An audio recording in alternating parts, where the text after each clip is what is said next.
तो हमारी मैपिंग की सीरीज में हमने सारे कॉन्टिनेंट्स को कर लिया है और इस वीडियो से अपन इंडिया को शुरुआत करेंगे। तो भारत को भारतीय उपमहाद्वीप की भी संज्ञा दी जाती है। तो उपमहाद्वीप किसे कहते हैं और क्यों कहते हैं, उपमहाद्वीप के पीछे का कॉन्सेप्ट अपन ने नॉर्थ अमेरिका करते वक्त कर लिया है। और दूसरी चीज ये कि अपन ने ये भी डिस्कस किया है कि जो भारतीय उपमहाद्वीप है वो हमारे सुपर जो कॉन्टिनेंट है यानी जो पेंजिया है उसका एक भाग है।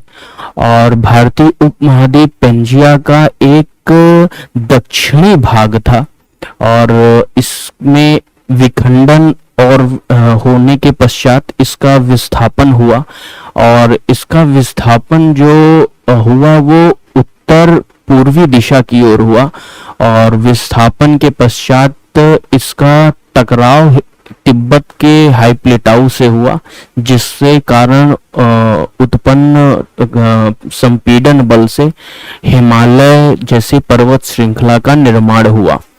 तो हिमालय क्या है इस पर अपन बाद में अलग से चर्चा करेंगे जब अपन फिजियोग्राफी ऑफ इंडिया देखेंगे। लेकिन इसके कहने के पीछे वजह यह है कि क्योंकि ये पेंजिया का पार्ट है, इसका मतलब ये है कि आप भारतीय उपमहाद्वीप में लगभग सभी प्रकार के चट्टानों को पा सकते हैं, देख सकते हैं। तो सबसे पहले हमें चट्टानों के बारे में समझना चाहिए कि चट्टानें कितनी होती हैं, कितने प्रकार की होती हैं, उन सभी प्रकार की चट्टानों की खास बात क्या है। फिर अपन लेकिन चट्टानों को देखने से पहले हमें जियोलॉजिकल टाइम स्केल यानी भूगर्भिक समय मापक्रम जो है उसे देखना चाहिए, क्योंकि भूगर्भिक समय मापक्रम के द्वारा ही चट्टानों को हम विभिन्न भागों में बांटते हैं। तो सबसे पहले भूगर्भिक समय मापक्रम यानी जियोलॉजिकल टाइम स्केल को देखते हैं।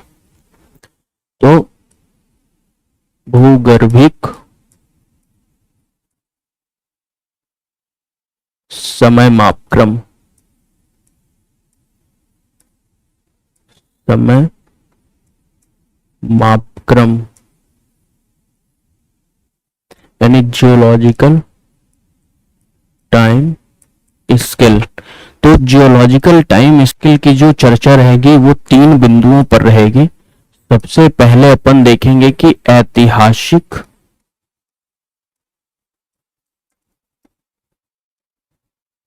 भूमिका इसकी क्या है, ऐसी कौन सी विधि थी जिसके द्वारा अपन चट्टानों को विभिन्न श्रेणियों में बांटते थे, इसे देखेंगे।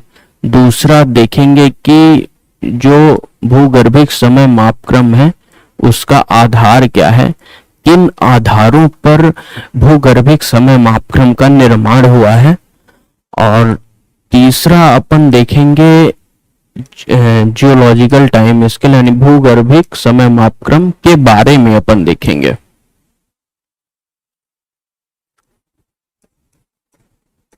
बारे में तो सबसे पहला जो अपना डायमेंशन है यानी ऐतिहासिक भूमिका वाला, उसे देख लेते हैं। तो जियोलॉजिकल टाइम स्केल के पहले एक विधि थी जिसको कहते थे स्ट्राटा। तो स्ट्राटा एक ऐसी विधि थी जिसके द्वारा हम चट्टानों को विभिन्न श्रेणियों में बांटते थे। तो स्ट्राटा को आप ऐसे समझिए कि यदि ये एक क्षेत्र है जिसमें कई चट्टानें अवस्थित हैं और ये जो चट्टानें अवस्थित हैं इनके लेयर के फॉर्म को ही स्ट्राटा कहते थे, क्योंकि इनके परत के आधार पर ही इन चट्टानों की विशेषताओं की व्याख्या होती थी। तो ये जो चट्टानें हैं वो लेयर फॉर्म में रहती हैं और इन्हीं लेयर फॉर्म के द्वारा हम चट्टानों को विभिन्न श्रेणियों में बांटते हैं जिसे स्ट्राटा कहते हैं। लेकिन समय के साथ ये स्ट्राटा की जो विधि थी उस पे विवाद उत्पन्न हुआ, और विवाद उत्पन्न होने के पीछे दो वजह थी। पहली वजह जो थी वो अवशेषों की उपस्थिति थी, अवशेषों की उपस्थिति थी।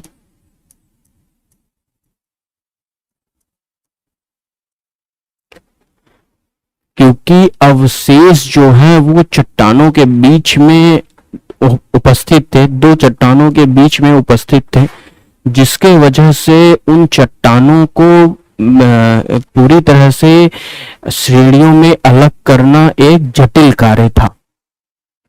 और दूसरी जो वजह थी वो थी चार्ल्स डार्विन। तो 1959 में चार्ल्स डार्विन ने एक बुक लिखी जिसका नाम था ओरिजिन ऑफ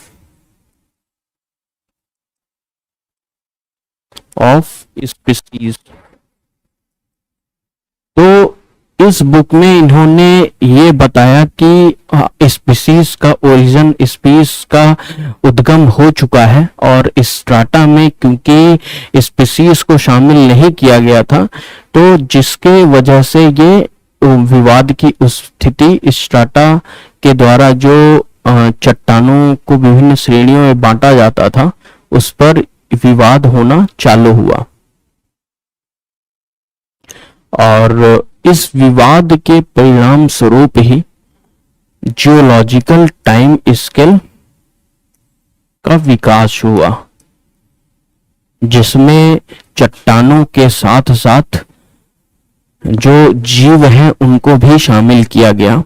तो दूसरा जो अपना चर्चा का बिंदु था वो था कि हमें जियोलॉजिकल टाइम स्केल के बेसिस को देखना है। तो इसके दो बेसिस हैं, एक है चट्टान का रिकॉर्ड, चट्टानों का रिकॉर्ड,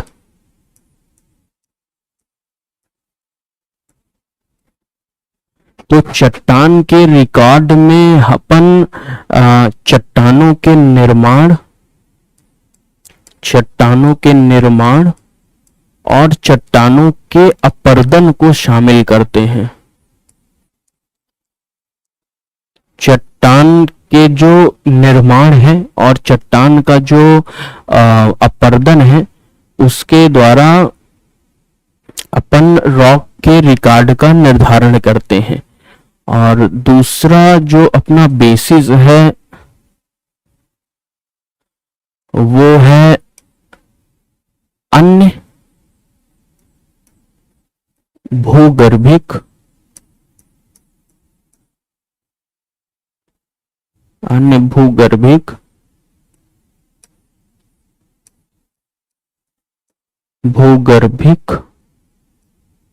क्रियाएं। अन्य भूगर्भिक क्रियाएं में हम जो हमारे महाद्वीप हैं, जो हमारे महासागर हैं, जो हमारे पर्वत श्रृंखलाएं हैं, उनके प्रवसन को शामिल करते हैं, जिनमें इसमें वर्टिकली और हॉरिजॉन्टली दोनों माइग्रेशन होता है, और ये काफी ज्यादा डिस्टेंस को कवर करता है इनका माइग्रेशन। और ये माइग्रेशन काफी समय में होता है, जैसे कई 100 मिलियन वर्षों में ये जो प्रवसन है वो कंप्लीट हुआ है। तो इसमें अपन शामिल करते हैं महाद्वीप,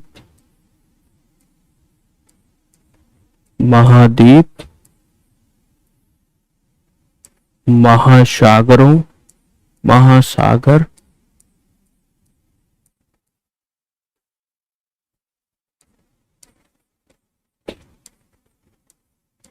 महासागरों, महाद्वीपों के प्रवसन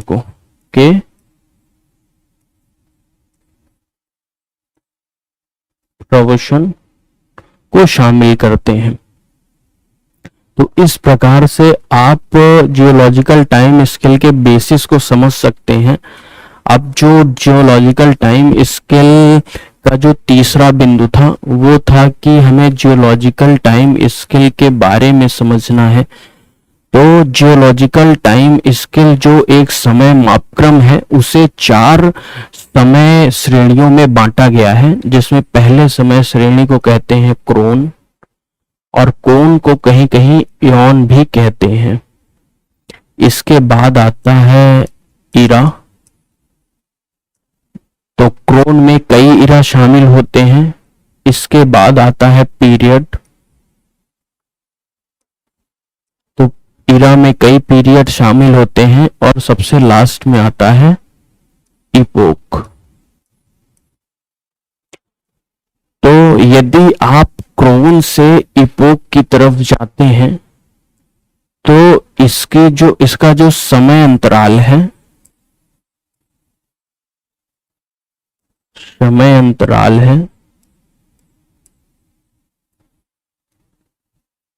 इसका जो समय है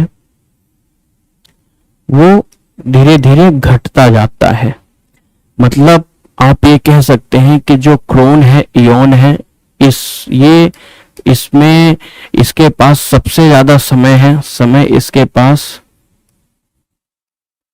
सबसे ज्यादा है, और जो इपोक है इसके पास समय सबसे कम है इनकी अपेक्षा।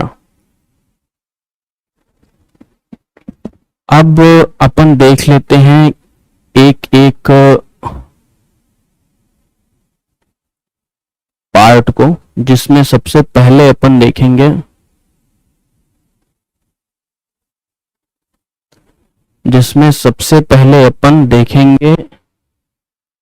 क्रोन को।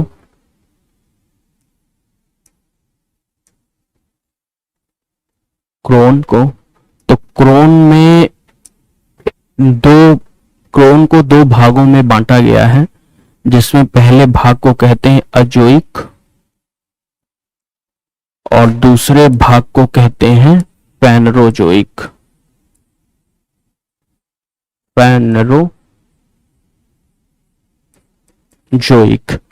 तो इन दोनों में अंतर ये है कि अजोइक को अपन बिना जीवन के कहते हैं, विदाउट लाइफ। अजोइक जो है उसमें किसी प्रकार की जीवन की उपस्थिति नहीं है, मतलब जीवन की अनुपस्थिति है।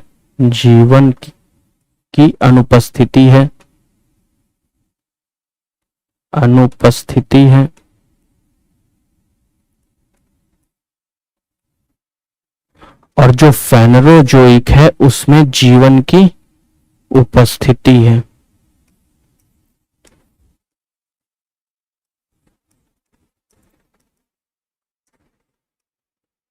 तो क्रोन दो प्रकार के हुए, एक हुआ फेनरोजोइक और एक हुआ एजोइक और एक हुआ फेनरोजोइक। तो जो अजोइक है एक क्रोन, उसकी केवल एक ही इरा है, जिसे हम प्री कैम्ब्रियन कहते हैं।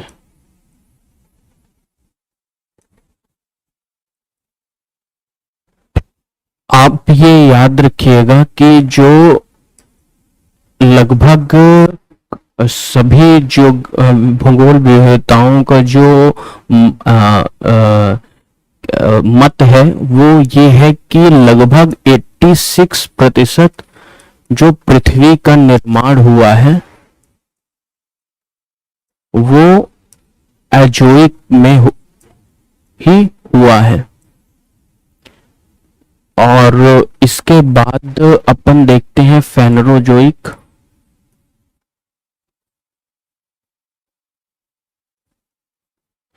फेनरोजोइक में 3 इरा है। पहला इरा को कहते हैं पैलियोजोइक, दूसरे इरा को कहते हैं मेसोजोइक, तीसरे इरा को कहते हैं सेनोजोइक। तो यदि अजोइक जो क्रोन है उसमें 86% पृथ्वी का निर्माण हुआ है, तो फेनरोजोइक में लगभग 14% पृथ्वी का निर्माण हुआ है।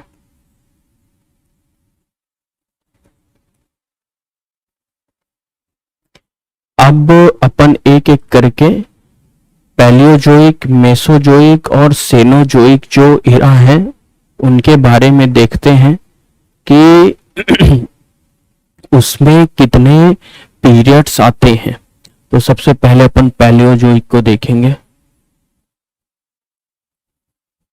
तो पैलियोजोइक में सबसे पहले आता है कैम्ब्रियन पीरियड,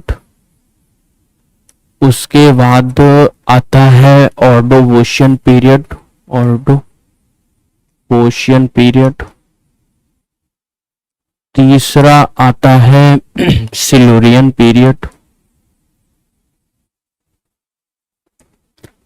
चौथा आता है डेवोनियन पीरियड, पांचवा आता है कार्बोनीफेरस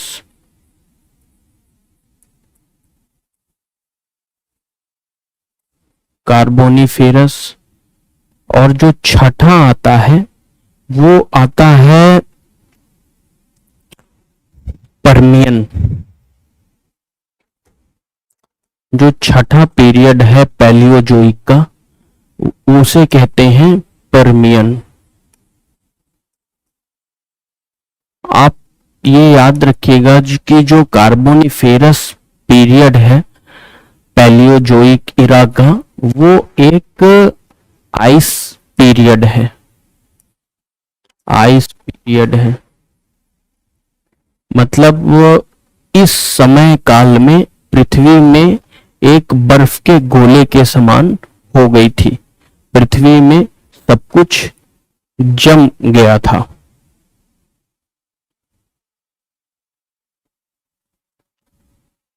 अब अपन देखेंगे मेसोजोइक को। मेसोजोइक जो अपना इरा है उसमें 3 पीरियड आते हैं। पहले पीरियड को कहते हैं ट्रायसिक, दूसरे पीरियड को कहते हैं जुरासिक,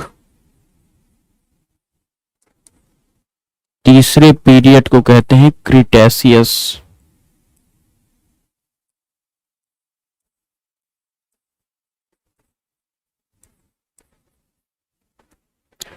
तो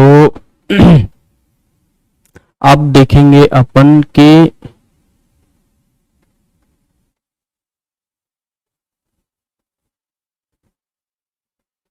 जो अपना तीसरा इरा था, यानी जो तीसरा सेनोजोइक इरा था,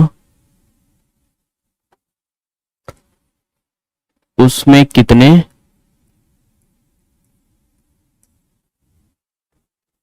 पीरियड आते हैं। तो सेनोजोइक जो इरा था उसमें 2 पीरियड आते हैं। पहले पीरियड को कहते हैं टर्शियरी और दूसरे पीरियड को कहते हैं क्वाटरनरी।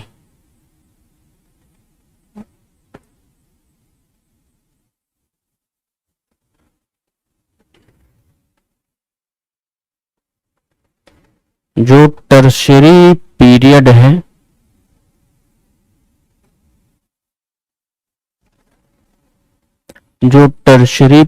है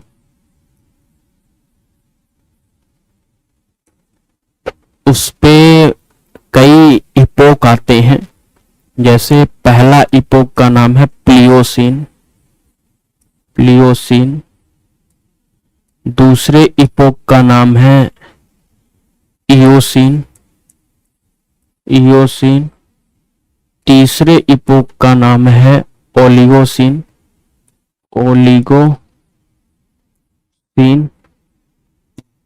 और चौथे इपोक का नाम है मायोसीन।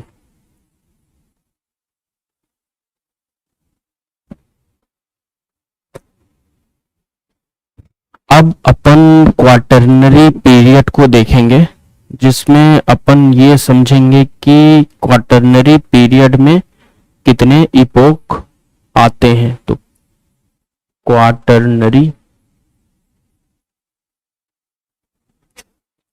पीरियड, क्वाटरनरी पीरियड में पहला जो इपोक है उसको कहते हैं प्लियोसीन।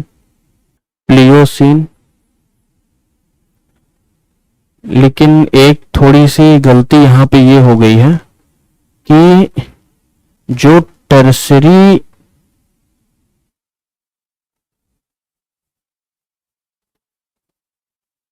जो पीरियड है उसका जो पहला इपोक है उसे कहते हैं पैलियोसीन। प्लियोसीन नहीं कहते हैं, पैलियोसीन कहते हैं, पैलियोसीन। और जो क्वाटरनरी पीरियड का जो पहला इपोक है उसे कहते हैं प्लियोसीन।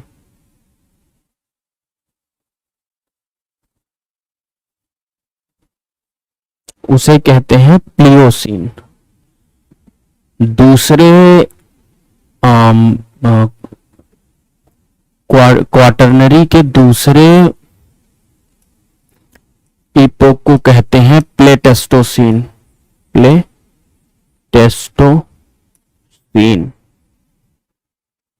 तीसरे जो इपोक है क्वाटरनरी का उसको कहते हैं होलोसीन। होलोसीन। तो प्लेटेस्टोसीन के बारे में आप ये याद रखिएगा कि कार्बोनिफेरस जो पीरियड था उसी पीरियड की तरह प्लेटेस्टोसीन इपोक में भी जो पृथ्वी है वो एक बर्फ के गोले के समान हो गई थी जिसमें पृथ्वी में सब कुछ जम गया था। तो इसको भी आइस इपोक कहते हैं। और जो होलोसीन है इस पे मानव समुदाय का विकास हुआ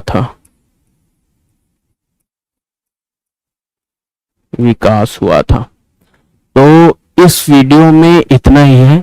इससे आगे नेक्स्ट वीडियो में अपन चट्टानों की विभिन्न श्रेणियों के बारे में देखेंगे।